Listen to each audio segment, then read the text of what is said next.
Assalamu alaikum warahmatullahi wabarakatuh.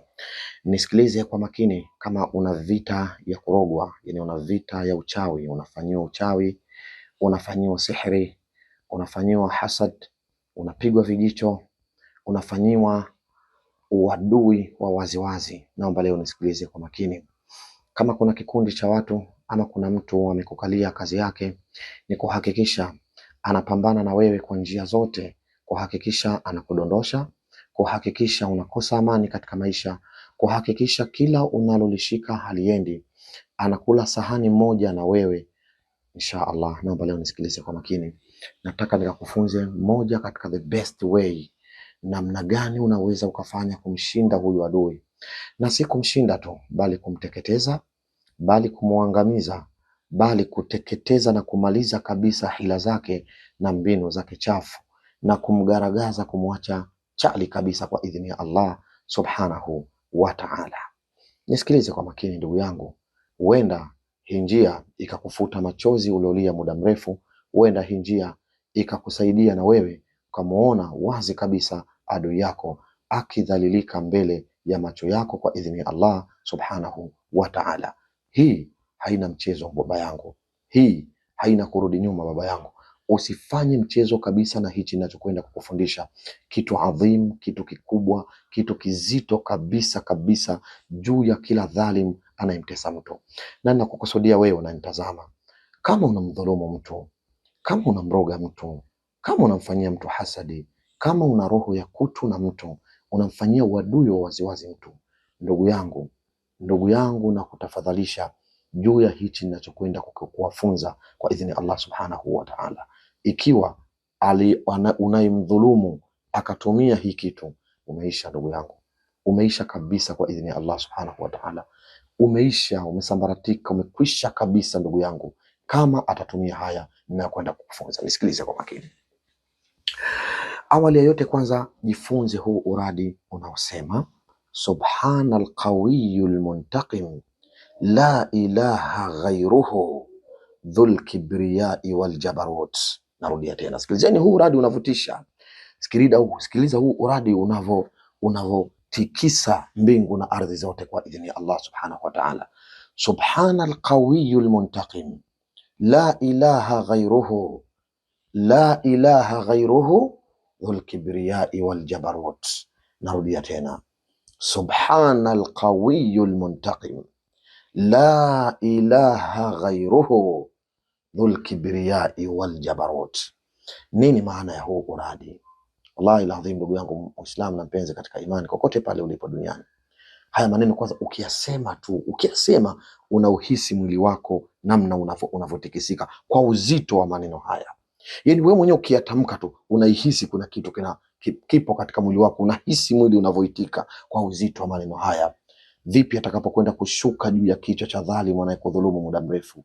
Siwa na wasi ndugu yangu, atakuja kwa magoti kwa idhini ya Allah subhanahu wa ta'ala, akisema kila alilokutendea hali yakuwa ni mwenye kudhalilika, idhlali mbaya kabisa. Nini maana ya tafsiri ya haya maneno? Subhanal qawiyul muntaqim, ametakasika Mwenyezi Mungu mwenye nguvu na mabavu makubwa, mjuzi wa kutesa sawasawa, mwenye kujua kutesa kwelikweli. Hapana mola apasaye kuabudiwa kwa haki isipokuwa yeye. Mwenye kibri, maana hakuna mwenye kiburi kama Allah subhanahu wa ta'ala. Mwenye kibri na mwenye ule utawala unaotisha ndio Allah subhanahu wa ta'ala, mwenye utawala unaotisha. Subhanal qawiyul muntaqim la ilaha ghayruhu dhul kibriyai wal jabarut. Ndugu yangu, huu uradi ikiwa utautumia vema kwa imani, kwa yakini na ikhlasu ya hali ya juu, usiwe na shaka baba yangu, anayekutendea mabaya atakiona cha mtema kuni kwa idhini ya Allah subhanahu wa ta'ala, ambaye kazi yake anakufuatilia usiku na mchana, halali, anahakikisha lako kalipata, anakuendea mashariki na magharibi kukuangamiza wewe, kuangamiza watoto wako, kuangamiza shughuli zako, kuangamiza kazi zako. Huna pa kupumua, huna pa kutokea, unatafuta wapi ukapumue, huna pa kutolea pumzi yako, namna anavyokubana. Nondo hii nakupa baba yako, wallahi nakuapia ndugu yangu Muislamu, kwa jina la Allah subhanahu wa ta'ala, nondo hii nakupa. Hii usifanye mchezo, hii haikwepeshi, hii haidanganyi. Subhanal qawiyul muntaqim, la ilaha ghayruhu dhul kibriyai wal jabarut. Na kaifia ya kuifanya nisikilize kwa makini. Unafanyaje sasa? Mtume sallallahu alaihi wasallam anasema tu'radul a'mal yawm al-ithnain wa yawm al-khamis, matendo yetu sisi yanapandishwa kwa Mungu siku ya Jumatatu na siku ya Alhamis. Nisikilize vizuri. Usiku wa Jumatatu ni upi? Ni ile Jumapili inapofika, ile Jumapili inapoingia magharibi, ambao kesho pakikucha si ndio tunaita Jumatatu. Ule usiku wake ule ndio unaitwa usiku wa Jumatatu. Alafu ule usiku ile Alhamisi kuamkia Ijumaa, ule usiku wake ule, ile Jumatano kuamkia Alhamisi, ile Jumatano kuamkia Alhamisi, ule ndio unaitwa usiku wa Alhamisi. Usiku hizi mbili baba yangu zitumie hizi kuvunja vunja uadui unaokutesa muda mrefu.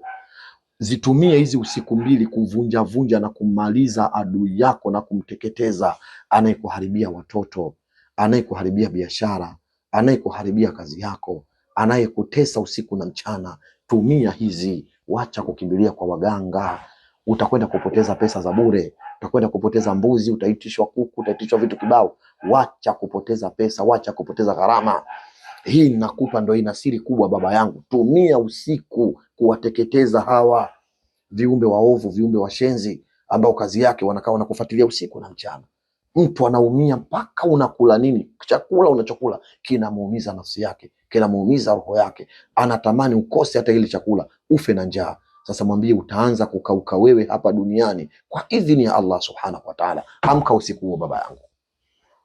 Ukishaamka huo usiku, hakikisha inakuwa ni yale majira mazito, kuanzia saa 8:30 usiku au saa 9 usiku, mida kama hiyo. Amka, sema na Allah subhanahu wa ta'ala mpaka alfajiri inaingia. Sikwambii uradi huu utaje mara ngapi, sikwambii idadi, hauna idadi maalum. Wewe amka usiku kama saa 8, kama saa 9, lakini amka usiku, taja huu uradi mpaka adhana ya alfajiri inapoadhiniwa. So lazima kuisikia adhana alfajiri inapoingia, wewe unajua kwamba hapa tayari alfajiri imeingia, watu wanakwenda kusali. Pale ndio unasitisha. Usinuie chochote. Wewe usitie nia kwa Mwenyezi Mungu iwe hivi, iwe kadha, iwe vile. Hapana, wewe amka, unadhulumiwa, Allah anajua dhuluma zako, unateseka, Allah anajua unavyoteseka, unafatwa fatwa, Mungu anajua unavyofatwa fatwa. Wewe kaa kitako, una udhu wako, umeelekea kibla, jinyenyekeze kwa Mwenyezi Mungu, alafu kazi yako tu unasema subhanal qawiyul muntaqim, la ilaha ghayruhu dhul kibriyai wal jabarut. Subhanal qawiyul muntaqim, la ilaha ghayruhu dhul kibriyai wal jabarut. Unazungumza maneno kwa uchungu na hisia ya hali ya juu, unaweka hisia zako sawa sawa kwa Allah, alafu kichwani kwako una remind mabaya unayotendewa, dhiki unazofanyiwa, mitihani, husda unayotendewa, uadui unaofanyiwa. Utaona unapata imani ya ajabu, unapata na mguso wa ajabu. Si ajabu kaona machozi yanakuburujika. Baba, chozi likianguka la mtu anayedhulumiwa, baba yangu, kama kuna mtu unamdhulumu maisha, chozi la aliyedhulumiwa. Kumbuka dua ya mwenye kudhulumiwa haina pazia kwa Allah subhanahu wa ta'ala. Sasa umemwangusha chozi mtu ambaye umemdhulumu. Ndugu yangu, kama kuna mtu unamtendea mabaya, wacha. Hii uradi inakupeni, hii haina kukopesha, hii haina kukopesha. Ukipiga umepiga kwa idhini ya Allah subhanahu wa ta'ala, ukitandika umetandika biidhni rabbil alamin. Usiteseke baba yangu, wala usizania amekushinda huyu adui, bado hajakushinda. Mkumute na hii uradi, alafu utakuja kuniambia kwa idhini ya Allah subhanahu wa ta'ala. Jina langu naitwa Sheikh Omar Al-Basri, napatikana Dar es Salaam Kigamboni. Naweza ukanitafuta kwa 0787552211 au unaweza kunitafuta kwa 0755577022. Mimi ninakwambia wala tahsabanna Allaha ghafilan amma ya'malu dhalimun, wala usije ukazania kwa Mwenyezi Mungu ameghafilika na wanaoyatenda madhalimu. Wewe mtendee mwenzako tu ubaya, lakini jua Mungu hajaghafilika, anakuona baba yangu, na saa ya hukumu yako haiko mbali, imefika. Muda si mrefu takipata cha mtema kuni kwa idhini ya Allah subhanahu wa ta'ala. Shukran.